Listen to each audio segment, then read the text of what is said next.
መልካም የመቃጠል ዘመን ብዬላችኋለሁ ጋይስ በተለይ ደግሞ የሰው ደስታ ማስደስታችሁ ምን አነሳው እንደሆናችሁ አላቀም እኔ ምላችሁ ማለት ነው ያኔ አብረሽ ጥላቻ ያለብኝ አብረሽ በጣም መልካም ልጅ ነው አሁን ተባራ ሞኔ ማለት ነው በፊት መልካም ልጅ ነው በነገራችን ላይ ገባችሁ አሁን ነው ቡቱቱ ሲቀያየር ገባችሁ አይደለ እንጂ መልካም ልጅ ነው እውነት ለመናገር የዋህ ልጅ ነው ባለፈው ታውቃላችሁ በጣም ደስ ብሎን ነበር ለፍቅር እንግዲህ እውነቱን ውሸቱን ፈጣሪ ነው የሚያውቀው እውነት ለመናገር በጣም ደስ ብሎኝ ነበር በሰዓቱና እንግዲህ እምትከፍለው ሲጀምር እኮ ትንሽ ብር ነው ከፈለላት እንጂ እምትከፍለው በየወሩ ፍቅር ናት ገዝቶ ቢሰጣት ምንም ችግር የለውም የድሮ ፍቅረኛ ነበረች እና ለምን ተነሳ ቢነሳ ምን ችግር አለው ማለት ሌላ ነገር ያላቸው ሊመስል ይችላል ፈዋድን በርግጥ እኔ ያልገባኝ ነገር ፈዋድ ከዚህ በኋላ አብራችሁ ማለት ጓደኛ ማቾች ነው እንጂ ፍቅረኛ ማቾች አይደለንም ያሉ ነውና ስለዚህ እንግዲህ እውነት እኔ ፈዋድን አልደግፍኩም ለምን መሰላችሁ ከሰው ጋር መወዳደር የለባችሁም ያስባለሁ ገባችሁ አብረሽ የሁለት መኝታ ቤት ነው ለፍቅር ስጦታ ይሰጣት እሱ ደግሞ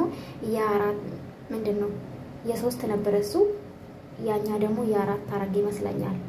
ራሴ ቻለ ቪዲዮ እስከ መጨረሻ ነው አየሁት ግን ከሰው ጋር መወዳደር የለበትም ብያስባለሁ እንደኔ አስተሳሰብ ነው እንግዲህ ከሱ ጋር ፎኮኮ ታይዞ ከሆነ እንግዲህ መፍታቸው ነው ስለዚህ እንግዲህ ትላንትና እኔ እውነት አልመሰለኝም እውነቱስ ነግራችሁ ፈዋድ የሰራ ማስታወቂያውን እውነቱን አላውቅም ግን እውነት ከሆነ በጣም ደስ ይለኛል እውነት ለመናገር ለምመስራችሁ ቪዲዮ መስራ ሁሉ እውነት አይደለም ማስታወቂያም ሊሰሩ ይችላሉ እነዚህ ልጆች ይጠቀሙ ያገኙ ገባችሁ አይደለ ስለዚህ ተነሳም አልተነብስ አብረሽ ማን ነው ፈጣሪ ነው እንደምን ማችሁ ነው ያን ነገር ልጆች ናችሁ ለምን ታቦካላችሁ ገብታችሁ ተው ግን እኔ የኛ ህዝብ ማለት ነው ምንም አይማርም እንዴ እነሱ እኮ ዞሮ ገናኙና ግን ከዱባይ ሲመለሱ ሊገናኙ ይችላሉ ገባችሁ አይደለ እናንተ ቀሪ ናችሁ እንዴ አብረሽ ምንድነው ስሙ እንዴ ኢየሱስ ክርስቶስን እኮ በየቀኑ የተነሳ ነው ጋይስ ሰማይና ምድርን የዘረጋ እንዴ ተው እንጂ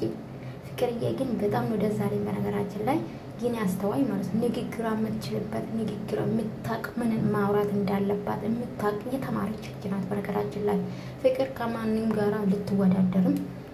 አችልም የእውነት ማንንም ከማንንም በታች አይደለም ማንንም ከማንንም በላይ አይደለም ገባችሁ አይደለ ስለዚህ ለምን ተጠራ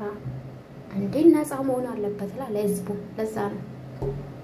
ሌላ ምንም ነገር አይመስለኝምና ስለዚህ ስለተገዛላትም ደስ ብሎኛል ግን አላመንኩም እውነቱን ስነግራችሁ ነው ስላችሁ ምንም እና አትንጫጩ ፍቅር ወደፊት